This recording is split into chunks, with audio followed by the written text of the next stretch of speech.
এই যে নদীর পাড়ে দেখা যাচ্ছে একটি লাশ, এই জলাশয়ে অসংখ্য মানুষ আছে। আজকে আমি মানুষের মাংস খাবো।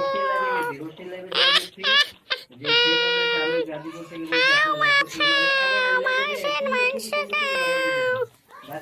ডাইনির হাতে এখন পর্যন্ত কেউ বাঁচতে পারেনি, আর সেই জাহাজের লোকগুলো বাঁচতে পারবে না।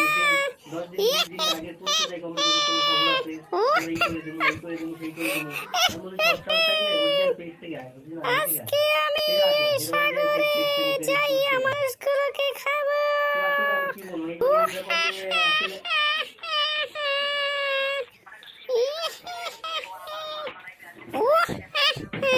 ডাইনির হাত থেকে এখন পর্যন্ত কোনো মানুষ বাঁচতে পারেনি। ডাইনি আজকের পর থেকে খালি মানুষ খাবো। মানুষ, আমি মানুষ মাংস খাই।